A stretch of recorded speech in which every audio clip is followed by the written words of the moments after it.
Bir kuni o'rmonda bo'rilar to'dasi bilan shoqollar to'dasi o'rtasida urush boshlandi. Bo'rilar to'dasi oz, shoqollar esa juda ko'pchilik edi. Shoqollar g'alaba qozonamiz deb o'zlariga ishonishardi. Urushning ikkinchi kuni erta tongda shoqollar va bo'rilar tog' etagidagi vodiyda saf tortishdi. Shoqollar yerdagi maysalardan ham ko'p edi. Bo'ri bechoralar esa ozchilik, lekin mag'rur qarab turishardi. Shu payt shoqollar boshlig'i chiyillab dedi: "Biz ko'pchilikmiz, biz albatta g'alaba qozonamiz."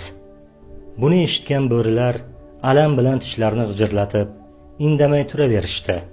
Faqat eng oldinda turgan bahaybat bo'ri chidab tura olmadi va: "Ey shoqol, urushib nima qilamiz?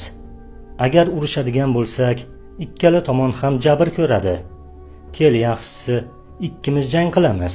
Kim yengsa, o'sha tomon g'olib bo'ladi", dedi bo'ri shoqolning ko'zlariga tik qarab.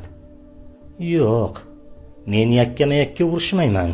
Kuch birlikda", dedi shoqollar boshlig'i.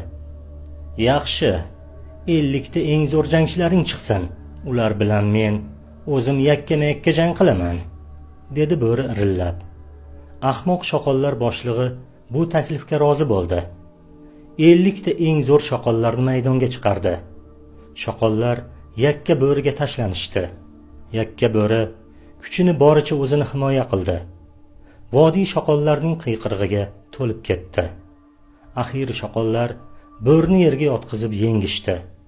Lekin shoqollarning 40 tasi halok bo'lgandi. "Qalaysan endi? Sen yutqazding", dedi shoqollar boshlig'i hayqirib. Bo'ri hansirab o'rnidan turdi. "Ha, 50 ta shoqol menga ko'plik qildi. Agar 40 ta bo'lsa, yutgan bo'lardim", dedi bo'ri ayyorlik bilan. Shoqollar boshlig'i esa: "Mana senga 40 ta eng zo'r jangchilarim. Qani yengib ko'rchi", dedi-da 40 ta shoqolni maydonga chiqardi. Ayovsiz jang boshlandi. Bo'ri bu safar ham bo'sh kelmadi. Shoqollar uni timdalab, tishlab axiri qo'lga olishdi. Bu orada yana 30 ta shoqol jon taslim qilgandi. "Xo'sh, endi ko'rdingmi? Biz baribir kuchlimiz", dedi shoqollar boshlig'i chiyillab. "Albatta 40 ta shoqol bitta bo'riga ko'plik qilarkan. Lekin 30 ta shoqol meni yenga olmaydi", dedi bo'ri ham bo'sh kelmay. Shoqollar boshlig'i esa: "Endi 30 ta jangchimni chiqarsam, bo'ri albatta o'ladi", deb o'yladi va 30 ta eng zo'r shoqollarni jangga soldi. Shoqollar to'dasi yarador bo'rini g'ajib tashlamoqchi bo'lib, tishlab tortisha boshladi. Bo'ri esa baquvvat tishlari bilan shoqollarni belini sindirdi va holdan toyib yiqildi.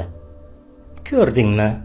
Sen bo'rilarga biz bilan jang qilish yarashmaydi", deb kuldi shoqollar boshlig'i. "Yana 20 ta shoqol bilan urusha olaman", dedi bo'ri.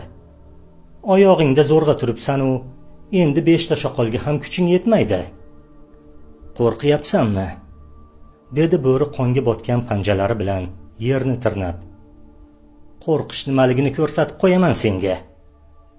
Shoqollar boshlig'i shunday dedi-da, eng kuchli 20 ta shoqolni tanlab o'rtaga tashladi. Bu safar jang uzoqqa cho'zilmadi. Bo'ri holdan toyib yiqildi. "Sen o'zingga ortiqcha baho berding. 20 ta shoqolni eplolmas ekansan, yana 50 ta deysana." Bo'ri esa mag'rur bosh ko'tarib: "Sen yaxshisi qara. Bugun nechta shoqolni nobud qildim. Biz bo'rilar bilan urushish oqibatini bir o'ylab ko'r", dedi bo'ri oyog'ida zo'rg'a turib. Shoqollar boshlig'i ortiga qarab, eng kuchli shoqollar o'lib yotganini ko'rdi. Buni ko'rgan shoqol qo'rqib ketdi va indamay nari ketdi.